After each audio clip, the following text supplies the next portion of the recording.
So I'd like to first start by welcoming you all and thanking you for being with us this evening. My name is Hayley Boyle. I'm the Vice President of Programs at the World Affairs Council of Philadelphia, and it's my pleasure to welcome you all to tonight's discussion about careers in diplomacy.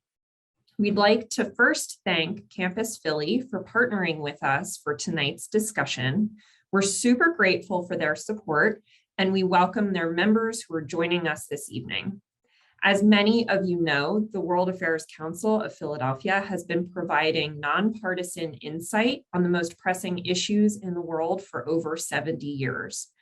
We encourage civil discourse, we connect the world to Philadelphia and Philadelphia to the world, and we provide experiences for people throughout life.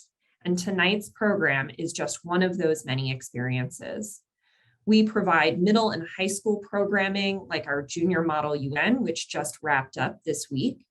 We provide cultural competency training and professional development, and we also provide tours around the globe. Just a few quick housekeeping notes before we begin. You'll see that we're in a Zoom meeting tonight. And so both of our speakers and all of you, our guests, can be on camera. You're certainly welcome to leave your webcam on or off, whatever feels most comfortable to you. However, we do ask that you remain muted during our speakers' remarks and during the moderated discussion. There will be an opportunity later in the program where you'll have a chance to ask your own questions. We remind you to be respectful and to use the raise hand function, and we'll get to as many questions as possible. Once you're selected to ask a question, you're certainly welcome to unmute and then you may speak live. If you run into any technical difficulties, please reach out via the chat and our staff will do their best to assist you. For tonight's format, we'll have a shared screen presentation on the various career tracks, followed by some moderated discussion and then facilitated Q&A. We do have a digital program book and that will be linked into the chat. And so we encourage you to check out that program book and to also follow us on social media. You can find us on Facebook, Twitter, LinkedIn, Instagram, and you can use hashtag WACPHL to share about your experience tonight. In the interest of time, I'll do some very quick introductions of our speakers, but please remember you can find their full bios in tonight's digital program book. First, it is my pleasure to introduce Micaela Schweitzer-Bluhm, a career member of the U.S. Foreign Service who is serving as the Director of Recruitment Division within the Global Talent Management Bureau at the U.S. State Department. In addition to serving as diplomat in residence for the Northwest previously, Micaela has also served overseas in the U.S. embassies in North Macedonia, Croatia, Egypt, Iraq, Tunisia, and Nepal. Mika will be spending some time with us tonight sharing about the various career track opportunities with the Foreign Service.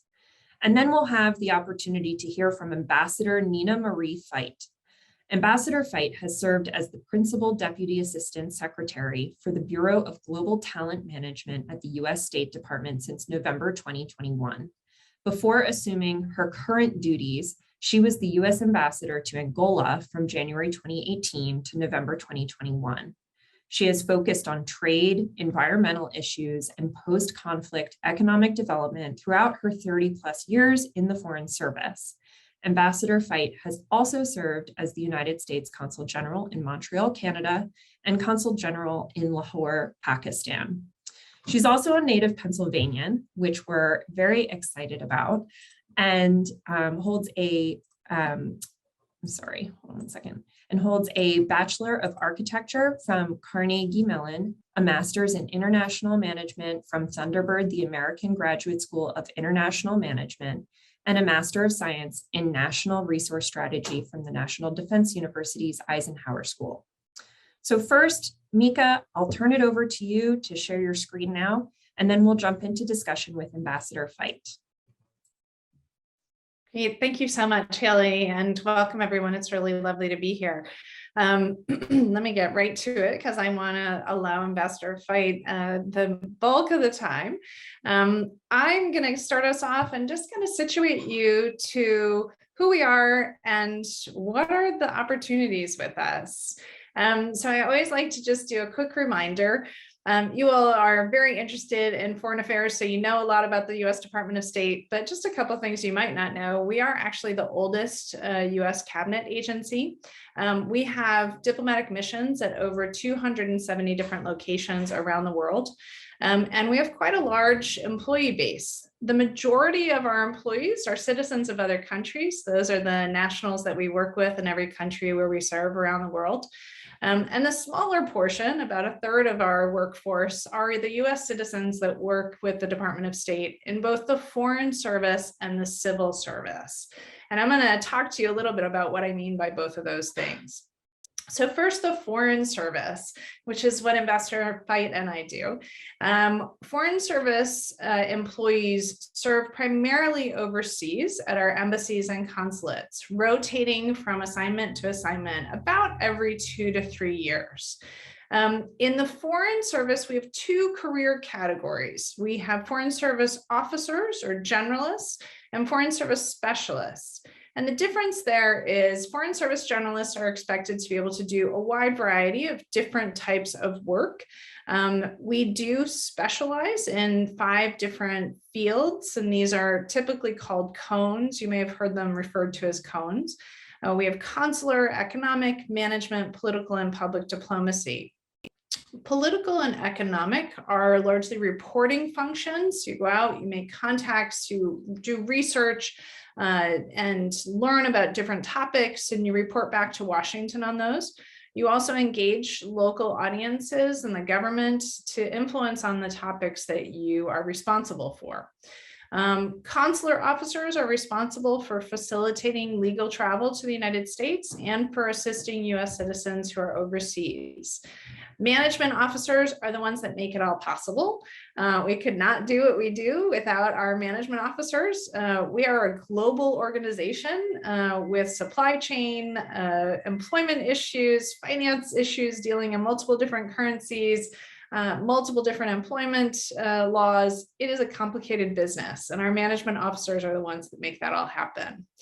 And public diplomacy officers are the ones that explain the United States to the public, using a variety of different tools from cultural programming, exchanges, media engagement, all sorts of different things. So generalists, you come into the Foreign Service and you choose one of these specialties. But during your career, you might do a variety of them. So for example, I'm actually a public diplomacy coned officer, but I've worked as a consular officer, I've worked as an economic officer, I've worked as a political officer, and when I was the deputy chief of mission, management was a big part of my job. So I've done all of it. Specialists, our Foreign Service specialists, on the other hand, come in with specialized skills and experience, and then they stay in those fields and advance up the ranks in that specific field.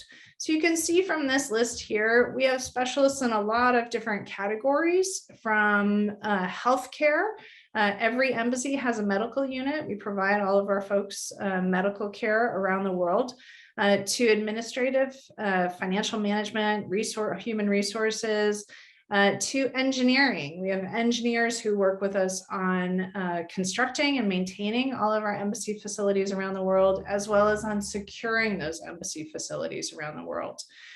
Some of our most critical specialists are in the IT fields. Our systems managers are vital these days, more so than ever. And then the one that's a little bit different than everyone else on this list is our diplomatic security special agents. So while everyone else on this list has to have some either educational experience in their fields in order to qualify for this position, our diplomatic security special agents are a bit more like Foreign Service officers or generalists in that they don't have to have specialized skills to apply to be a diplomatic security special agent. We'll train them on how to be a special agent. So it's a little bit different than the rest of them. But once they come in as a special agent, they stay a special agent for their career and as they advance through the ranks. We do have another position in the Foreign Service, which is also a unique one that I always like to flag for folks, which is our Consular Fellow program. This is a limited term appointment. We're looking for folks who have specialized skills in Portuguese, Mandarin, Spanish, or Arabic to come on and work with us as consular officers for a period of 5 years. It's a great way to get experience, to experience the life of being in the Foreign Service without an obligation to stay. We just ask you to do 5 years.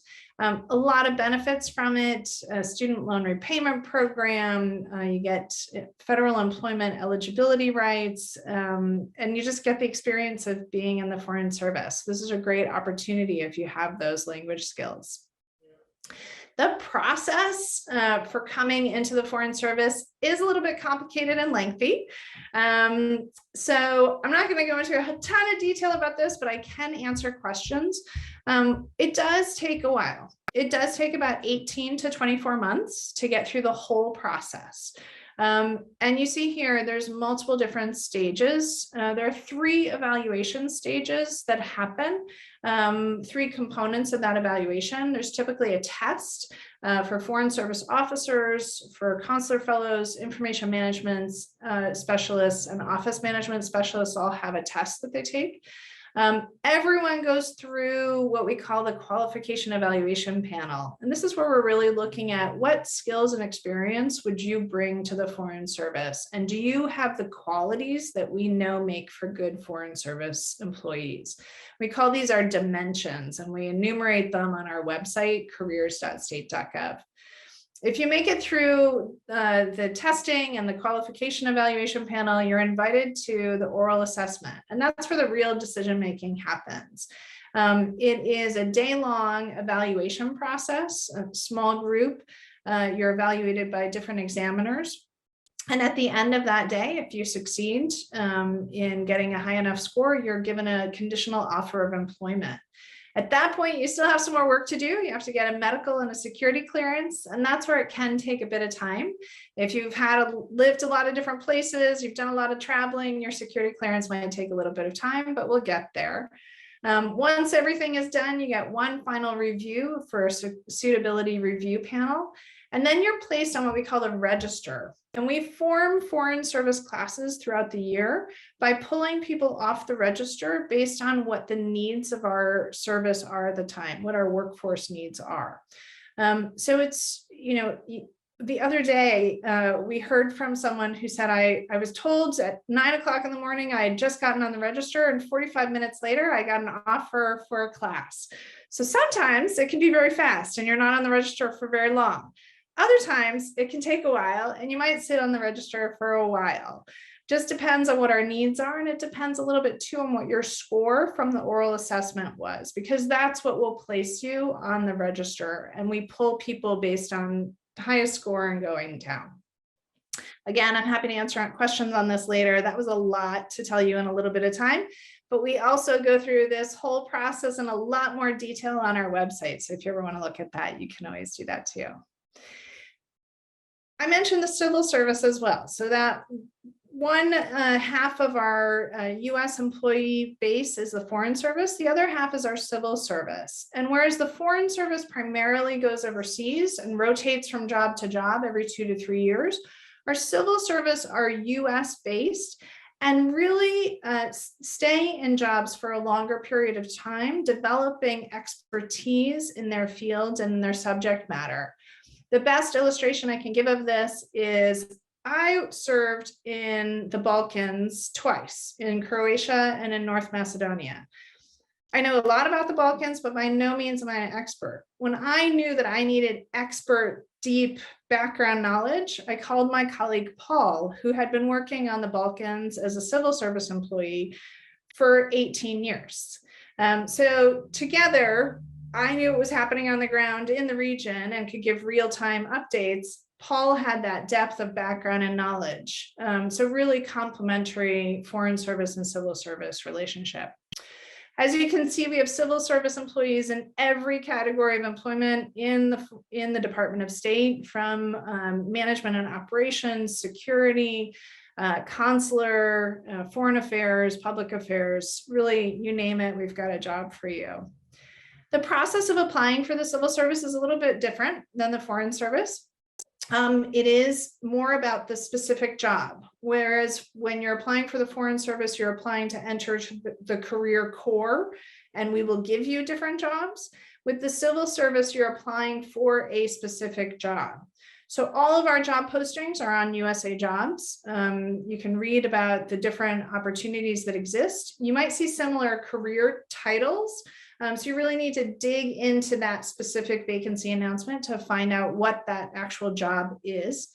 You complete the application, make sure you follow the instructions very carefully, particularly on your resume. I put in the upper right-hand corner there, and I'm happy to put this in the chat, but the Office of Personnel Management does webinars on how to write a resume for federal employment. It's a very different resume than for the private sector. Whereas the private sector wants you to be concise and less detail, we want you to put everything in so that you can be sure to be qualified for the position that you're applying to.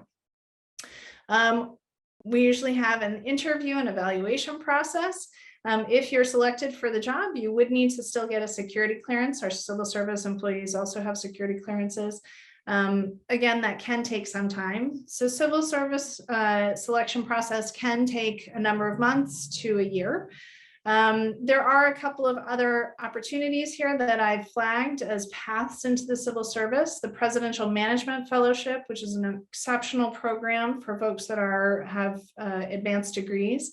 And the Pathways Recent Graduate Program is an opportunity, if you don't have an advanced degree, but to still find employment in the federal government. Both of those are post-grad opportunities that you're eligible for up to 2 years after you complete your degree.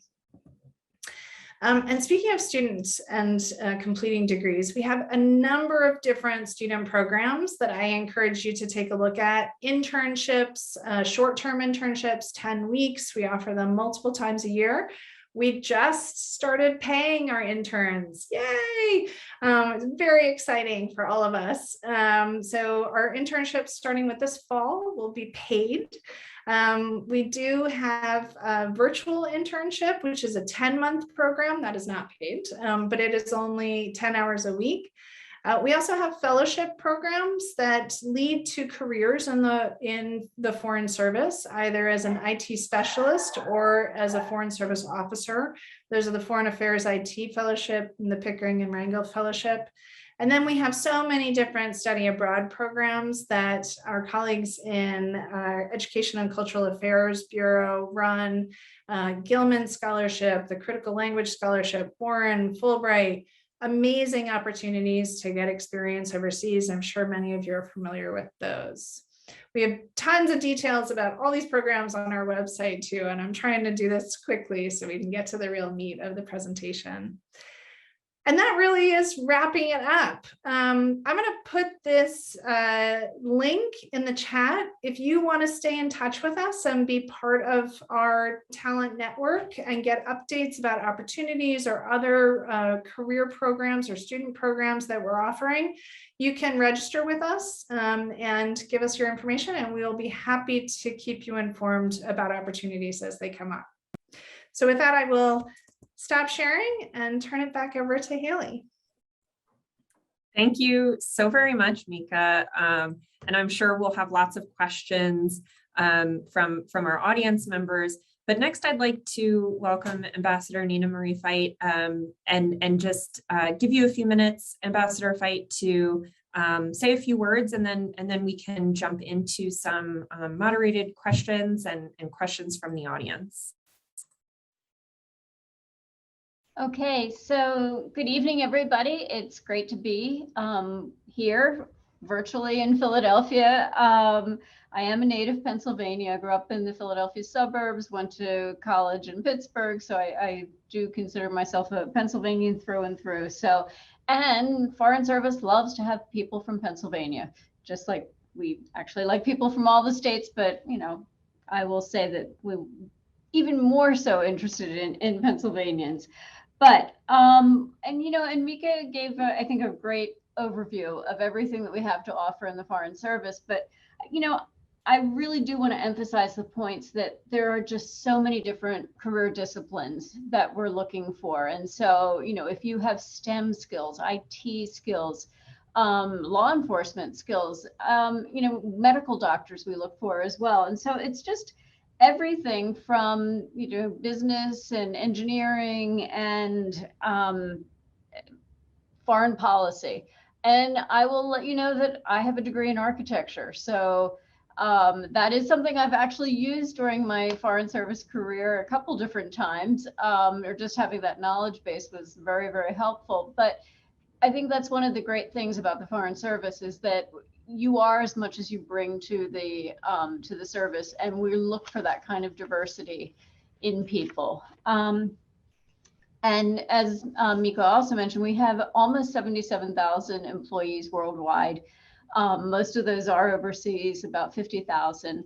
But we, in part of the looking at and bringing people in, we're trying to have a Foreign Service that represents America. And when I say that, I mean everything, diversity in all sorts of ways, because it's as important to have someone from the East Coast, West Coast, from the heart of the U.S., as well as people. We're a nation of immigrants, and so it's wonderful when our diplomats look like America, and that is something, again, that we are trying to do. And I'll be, my mother was an immigrant, married my father who was American, and so I think I'm very representative of what you see in the Foreign Service today. And that also helps with languages. A lot of people had opportunities to learn languages at home. Some people had opportunities in high school, college, just travel later on in life. And it's great if you can bring those skills in, but we also teach you. I spent a year learning Hungarian before I went off to Budapest. And so we've got an amazing Foreign Service Institute, which is very adept at teaching people languages and how to use them quite practical, as well as being able to talk about NATO and other kind of UN and intellectual topics. I also learned how to get the vocabulary to go to the garage and get the battery checked on my car. So I think the other thing that Mika emphasized was our student programs, which again are terrific. But and I think with Hayley, we're going to go through a lot of questions, and that will give you, I think, more of a sense of what do I do on a daily basis and what does a diplomat do. So I think we'll turn it over to Hayley and we can go with the questions. Excellent. Well, thank you so much, Ambassador Fite. Yes, I certainly have a lot of questions for you. I'm sure our audience members do as well. So I guess, to start, what first inspired you to join the Foreign Service? And we heard a lot from Mika about the lengthy process. So, how difficult did you find that process, and what advice do you have for people going through that now? So, I first joined the Foreign Service because I wanted to live abroad. And I thought, wow, wouldn't this be a great way to live abroad?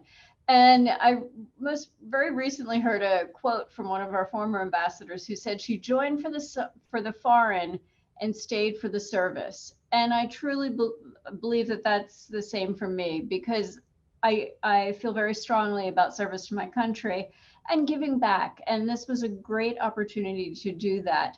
And yet, and I would also say, I've got job security, but my job changed every 2 to 3 to 4 years. And isn't that wonderful to be able to have that variety in your career?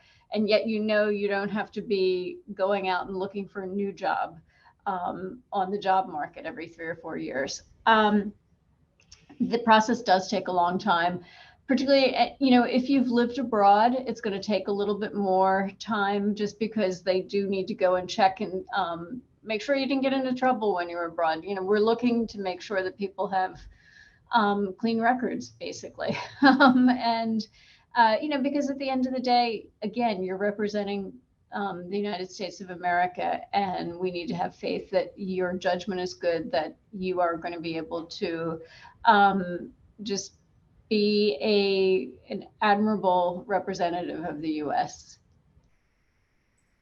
Absolutely. I mean, it makes a lot of sense, right? You want people representing our country well all over the world. And so, I know that you've been with the Foreign Service for 3 decades now. And how has it changed from when you first joined to where you are today? Gosh, it's hard to believe that it was only 30 years ago before the internet was really available. And so I think that has been an enormous change. When you first went overseas, it was a much more kind of abrupt cut, in a sense, with the US. We were writing letters. You obviously telephone worked, and it worked fairly well most places. But I think just the communication aspect is something that has changed over those years. And with that, I think it's also, as the world has become more global, what happens in one country becomes very well known in another country. And sometimes there are reactions in one country to what's happening in another, and follow-on events. And so I think that interconnectivity has become much more a part of diplomatic life, and understanding how to bring all of those things together in whatever country you're in, and still keep track of your job at the end of the day, which is representing what is the American point of view, and sharing that with your host government or with the people there. I think look, when I first came into the Foreign Service, I had a supervisor who wanted to talk about my cooking skills. I don't think that's going to happen today. And I, tried to push back then and had medium success in doing so. The Foreign Service has come a long way. When I started out, actually, and it was wonderful to have this person in our class, because it showed you what a difference it had made. In the 60s and into the early 1970s, if a woman was married, she could not join the Foreign Service because, of course, you're going to go have babies and you're not going to be able to work. Well, thank God we've evolved from that viewpoint. But in this case, there was someone who left the Foreign Service because she was married, and she took, her kids were then grown. She decided to take the test again, got in, and she was in my entry class. And what a great message that sent to everybody else in the class of how things had evolved.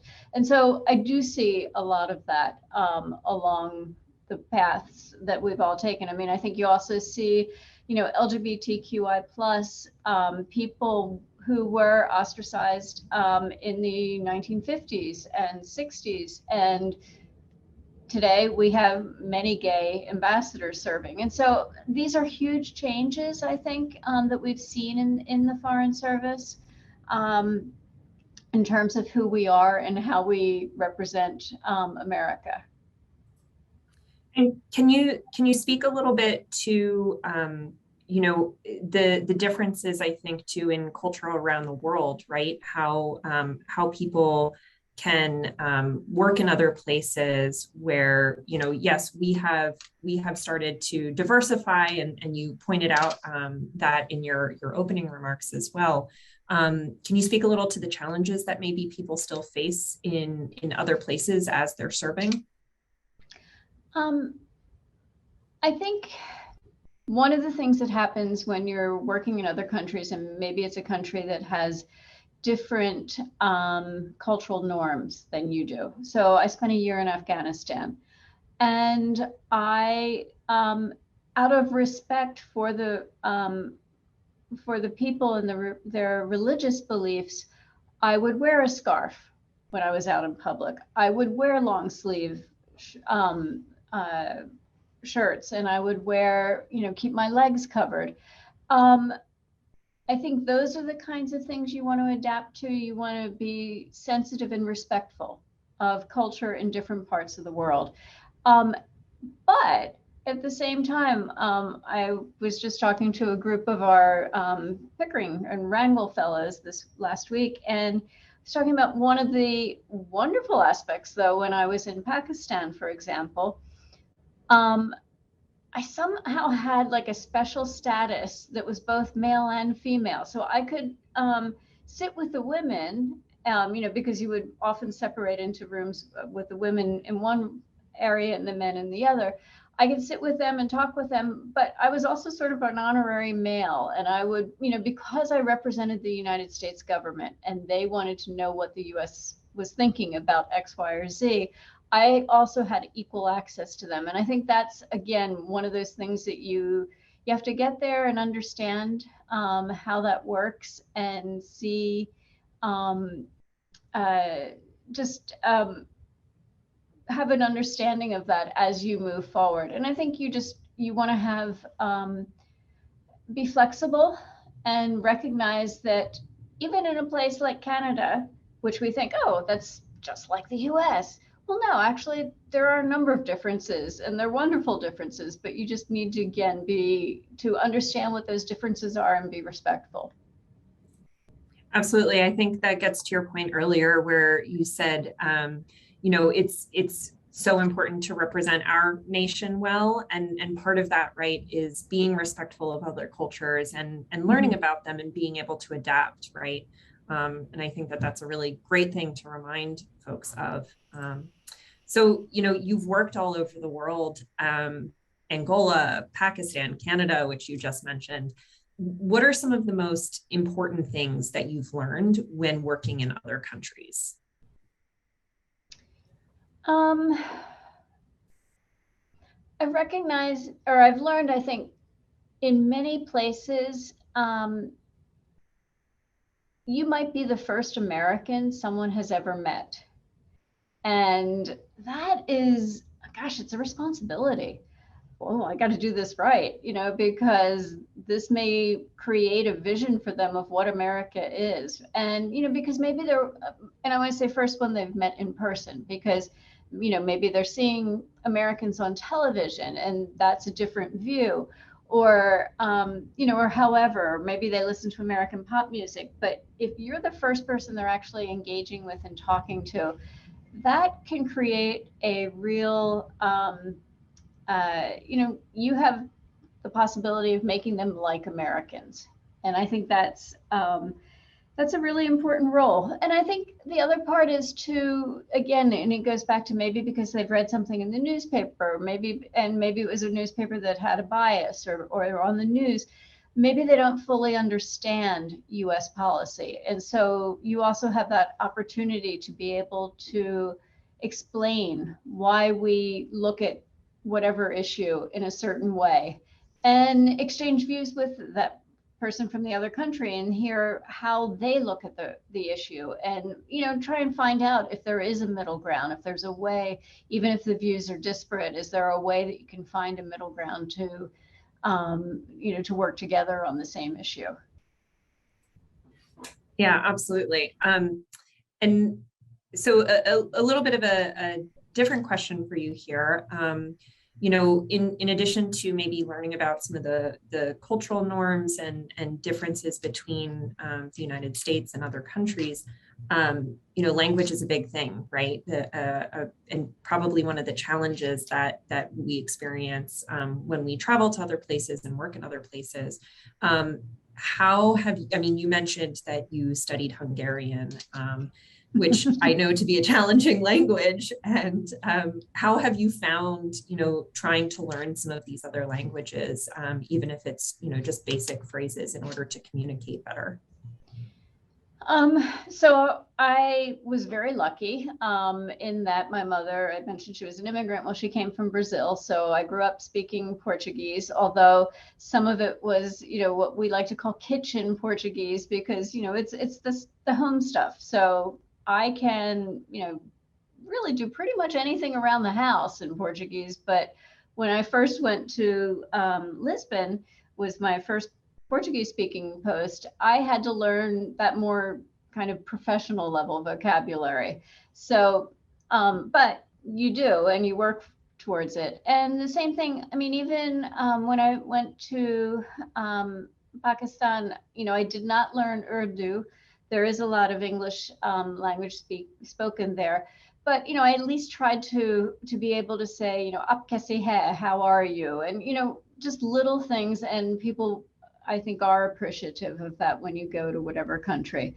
And again, this is where I think the State Department is amazing, particularly compared to other foreign services around the world, is that we recognize that in many places, if you don't speak that language, you're not going to be able to communicate. And so that is why we have our Foreign Service Institute that teaches people I think it's more than 60 languages that you can learn there, depending on whatever country you're going to.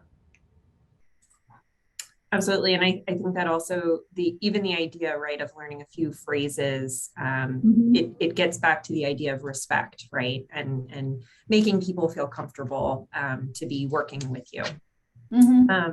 Can you talk to us about maybe one of the more rewarding experiences that you've had while working in the Foreign Service? I've had a lot of really fun experiences. There's a little bit of a geek in me. And so, I got to go into a nuclear research reactor. I've been down a copper mine, been out to an offshore oil platform, things like that are, to my mind, really kind of cool. But also rewarding. When I was in Pakistan, we had a program that was called Access English. And we took middle-class kids who had no English. And they did an after-school program for 2 years, every day after school for an hour, 2 hours a day. And they ended speaking English beautifully. And I remember going to, we used to, after 1 year, we'd go and give certificates and just kind of encourage them. And I was in southern Punjab in Pakistan in a town called Bahawalpur, and most of the kids in this class, their parents were all there watching this, because they did skits and presentations and little recited poetry and sang songs. And I don't think the majority of the parents understood a word of it in English, but they were beaming because these kids, this also meant that they had access to better paying jobs in the future. They had access to more education. And so this is something that we were doing that had allowed these children the possibility of a better life, basically, than their parents. And so that, to me, is a super rewarding experience. I think in Angola, for example, it was a country that had a very long civil war and became one of the most heavily landmine countries in the world. And the US is the largest donor for humanitarian landmine clearance in Angola. And, again, getting out to these villages, and all of a sudden you see where 10 years ago, this was all no-go zone. Now it's been cleared and that land has turned into field for agriculture, or it's turned into part of the city where there's now a school built. And, to see that is, again, really rewarding. I think even just, I'll have to quibble a little bit with Miko on this because I was an economic officer and she said, they do a lot of reporting. Well, I also got to do a lot of negotiating and negotiations, I should say, and trade negotiating. And so, if you're able to help a country negotiate a trade agreement, for example, and that is something that allows US products more access to markets in that country and allows that country, and oftentimes too, with the trade agreements, you are then raising the level of environmental norms or regulations that the country has to comply with, or other types of fair labor practices and things.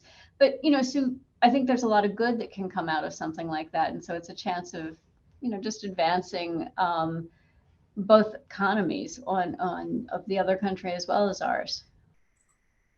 Yeah, and that's become ever more important in the world today, right? With all of the challenges that we've been experiencing with supply chains and how the world trades and relates to one another. It's those types of negotiations are really, really important to making sure that the global economy continues to thrive. So I'm going to turn it over to audience Q&A now. I'm sure we have some questions from folks who have joined us. I'd just like to remind everyone, you can either raise your hand and when selected, unmute, or you can also drop questions into our chat, and I will be happy to take questions from there. To kick us off, though, I would love to introduce Nadia Sumner, who is a graduating high school senior from Friends Select School here in Philadelphia. Nadia is currently interning with the World Affairs Council, and she'll be attending the University of Pennsylvania this fall, where she'll be studying international relations. And we're really excited that she's been able to join us tonight. So Nadia, you can go ahead and ask your question. Hi, Hayley. Thank you so much for that. And thank you so much, Ambassador Fite and Ms. Schweitzer-Bluhm, for being here. I'm definitely learning a lot and super excited just, going into this path of foreign service. So my question is, in your perspective and experience, are there any common hard truths or common challenges of going into a field of foreign service? I'd love to know from both of yours experiences if there is any. Thank you. I'll kick it off and then I'll let Mika talk, because we have different backgrounds in that I'm single, Mika has a family, and so they present different challenges when you're going overseas. Maybe one of the challenges is that each time you go to a new country, I mean, there's a lot of excitement, you're someplace new, you're learning new things, but also you're starting anew each time and maybe making new friends and getting out there. So, there's a bit of effort that you have to put in each time, but gosh, to my mind, the rewards of that life has been just amazing. And I couldn't imagine not traveling and not being a diplomat and serving our country, but also representing our country overseas. Go ahead, Mika. Yeah, I would absolutely agree with Ambassador Fite. I think, the adjustment that you arrive in a new country and you have to create a new life for yourself when you start adding to your family. You're trying to create that new life for exponentially more people. So that becomes a little complicated, but as Ambassador Fite said, it's also the excitement that's the reason we do it. It's why we go overseas and why my children have enjoyed it. I think there's two other things I would flag that can be challenging, and it is related to family, but it's more that you're far away from your family. And so sometimes you're far away when you wish that you were close. And, there's times where things are happening with your family and you want to get home. In the State Department, we make every effort to get people home when they do need to get home to be with their families. We're very, very considerate about that. The other thing I would say, which is sort of a double-edged sword, it's an honor and a challenge, is that you're always on. When you're overseas, you're always a US diplomat. It's not a 9-to-5 job, it's a 24-hour job, 7 days a week. So you may be in the grocery store on Saturday doing your weekly shopping and you run into anyone and they know you're a US diplomat and you're representing the US government right there in the yogurt aisle of the grocery store. So that can sometimes be a little bit of a challenge, but it is such an honor, as Ambassador Fite said, the honor of representing your country overseas. I have been in the Foreign Service 26 years and I still get a thrill and chills when I think about it. Thank you so much. That helps a lot. All right. Thank you so much, Nadia. I see Jennifer Logue has their hand up. Yes. Quick question. So I'm quite a few years out of college. So is there an age limit? Are you at a disadvantage if you apply at a later age? That's my big question for people mid-career. The average age of people coming into the Foreign Service as generalists is 34. Oh. It was 32 when I came in for my class. So yeah, people come in with, sometimes it's second careers. I mean, you know, or mid, like in their 40s, but you know, there will be a few people that come in right out of college, but most people have additional experience. And that's part of what the testing process also captures, is your life experiences that you're bringing that could make you a good Foreign Service officer. Cool. Thank you. That makes me feel better. Thank you so much, Jennifer. Do we have any, oh, I see we have a question that just got dropped into the chat. Alex asks, how do you adjust to culture shock? You got to be flexible. And yeah, and I'll tell you, I don't know if it's a culture shock, but like sometimes food in different parts of the world might be, you know, I am not someone who loves hot, spicy food. And so you find workarounds.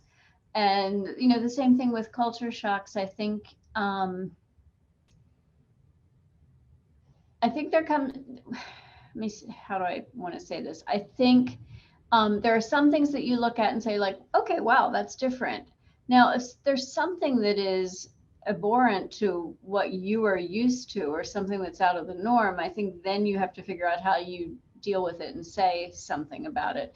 And, you know, particularly if it's people who are working at the U.S. Embassy, for example, if it's your local staff and they're doing something that is to them is culturally okay, but not culturally okay to the U.S., then you have to explain to say, hey, you're working in the U.S. or in the U.S.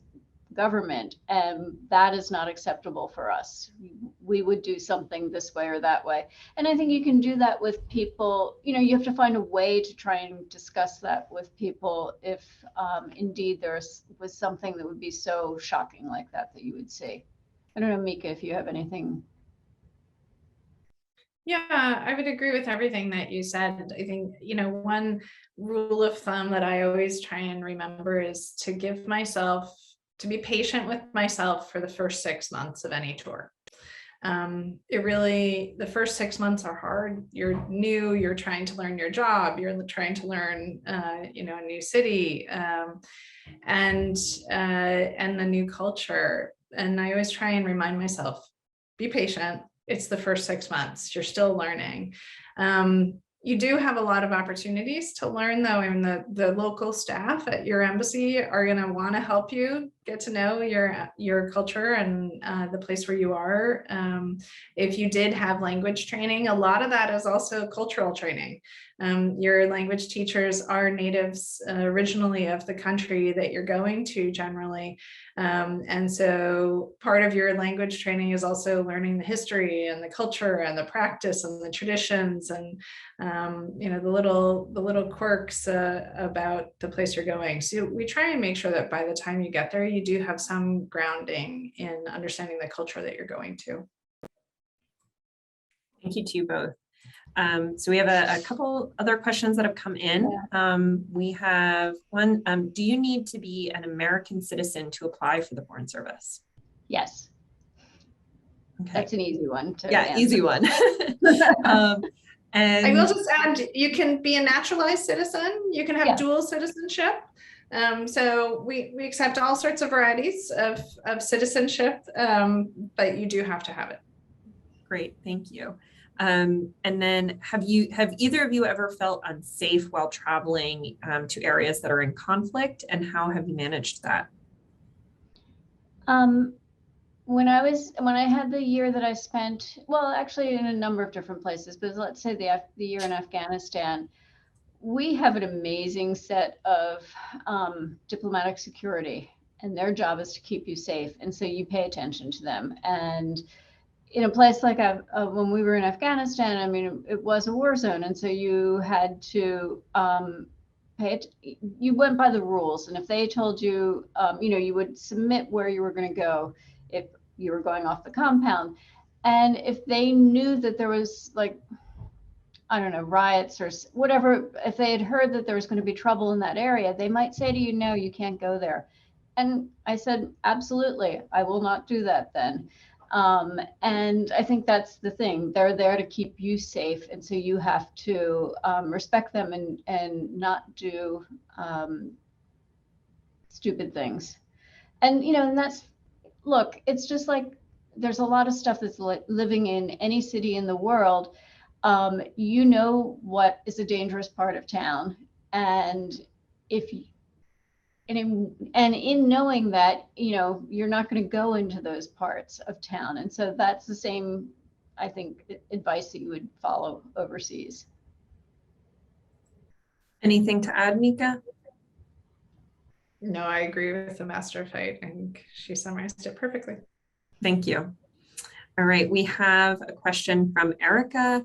Do you have a suggestion for choosing a major or minor in college to connect with this path? This is from an incoming college sophomore. So can I just say, this is funny because I just had this question from our Wrangle fellows last week. And I would say, study what you want to study. Go for whatever you really find interesting and enjoyable. Because I will tell you, I'll use from having been in Afghanistan, one of the ambassadors was a rock collector. He knew everything about rocks. Well, one of the things that we were doing in Afghanistan was helping them develop their mineral sector. So who better than someone who knew about rocks? And so, you don't always know how it's going to happen or how that's going to play into what you're doing. But I just say, go out there and enjoy what you're learning about. And more often than not, you'll be able to bring it into what you're doing.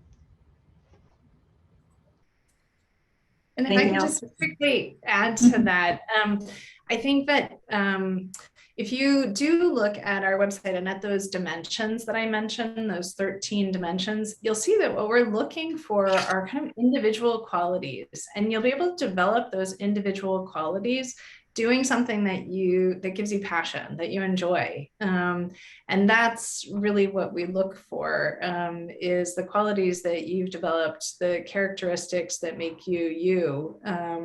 And you don't have to have international experience to join the Foreign Service.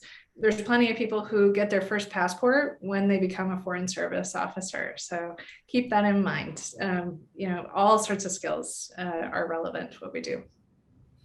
I think that's a great reminder, Mika. I think there was something I read at one point that said less than half of US citizens hold a current passport. And so it's a nice reminder that, it's okay to work towards this, even if you haven't had the opportunity and the privilege to be abroad yet. Great. So I see we have another question from Nadia. Nadia, would you like to unmute?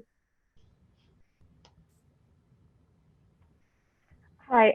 So my another question is specifically about the Consular Fellow Program. Like, how is that different from like applying to be a generalist? Like, I heard that you spoke that they're different, and one is like specifically you serve for 5 years, and generalist is more like you can go to these different like cores.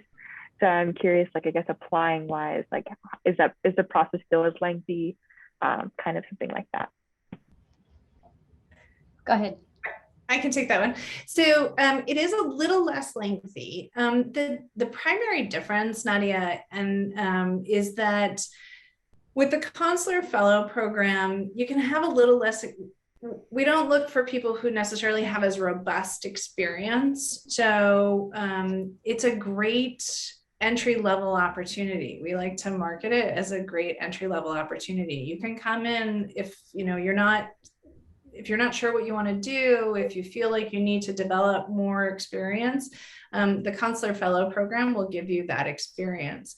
So it is an opportunity for maybe somebody who's interested in the Foreign Service, but maybe doesn't feel they have a robust portfolio yet. You can apply for the Consular Fellow Program and get that experience. It is a little bit shorter of a process. We generally say it can take 12 to 18 months. So, as opposed to 18 to 24. As I said, it's a 5-year, possibly 6, depending on if you're doing well and you want to stay. We'd love that if you do. But you're committed to at least 2 years. And then obviously we hope you stay for the full 5 or 6. And then, sorry, to go back to the process, there is a test. It's a different test, a consular fellow test. It focuses much more on your reading skills and your kind of your reading analysis, because what you're doing in consular work a lot is reading law, interpreting law, applying law. So it focuses much more on that. We do have samples of the Consular Fellow test on our website. And the application and the personal narratives are the same. The oral assessment is slightly different as well. So it's a little bit different on those 2 things. Thank you. So we have a few minutes left here and a couple other questions. So we'll try to get through them. We have a question from Christina. Are there difficulties for spouses and their careers in foreign countries? I'll answer that. And yes and no. And I will say that this is something that has also changed dramatically since I first came into the Foreign Service. So I think we recognize today that, spouses have careers and they don't want to give them up every 3 years when they move overseas. And so we have worked at creating jobs at embassies for spouses to compete for. And so, you'd have a range of jobs there. Also today, many careers are more mobile. You can telework, you can do a remote work agreement. And I think that has opened up more possibilities for people. I think if you have a job or a career path, like if you are a nurse, for example, or if you're a teacher, I think those are ones that actually transfer well. We will always have a nurse at the embassy. There's usually, in pretty much every place, there's an American school, and they are often looking for teachers. So, there are certain things that are going to transfer better and some that are going to transfer not as easily. And then I'm just looking at the chat. If you want, I'll go to the next one, which is, how would an internship with the State Department help you in your application to work in the Foreign Service? Would it help with lessening the application time? I think an internship with the State Department would, help you realize if this was something you wanted to pursue. And I think it would give you a good exposure and help you maybe focus on what part of the State Department or what career path within the State Department would be interesting for you.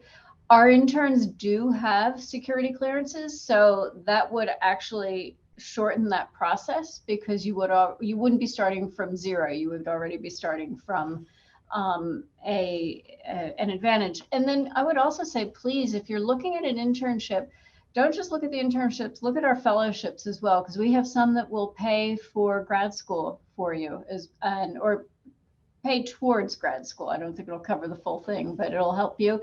And it gives you, summer working in Washington and a summer or a semester working at an embassy overseas. So it really gives you pretty good exposure to the Foreign Service. Is there anything you would add, Mika? Okay. Excellent. And then I know we only have a minute or so left. I always love to try to end on a high note for our programs. The world oftentimes feels very overwhelming, and I know in the headlines there's always a lot of conflict, and I think one of the things that I think we'd all love to hear is what has helped you both stay focused and hopeful and as part of your career track? What has helped me stay focused and hopeful? I am a glass, not even half full. It's my glass is like 3/4 full. So I think that is one of the things that keeps me hopeful. I think even, again, I think it's those small victories and the progress that you see. And I mentioned Angola and landmine clearance. I served there 15 years ago, and then I went back as ambassador 5 years ago.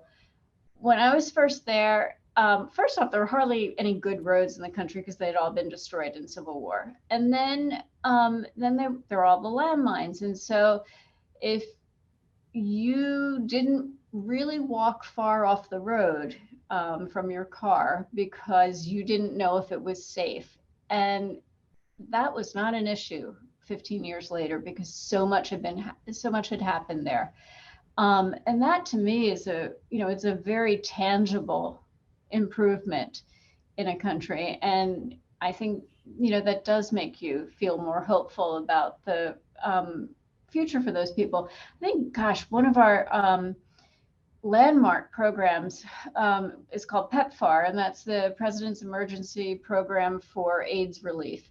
And if you look at how we have helped countries around the world, not just combat HIV/AIDS, but strengthen their healthcare systems, because under that program, you are helping them with laboratories and testing and teaching people how, people from that country, how to become lab technicians, how to monitor disease, how to treat, how to work with people. And so again, those have such profound, long-lasting effects. I don't know how you can't be hopeful. Any final note for us, Mika? The one thing I would add is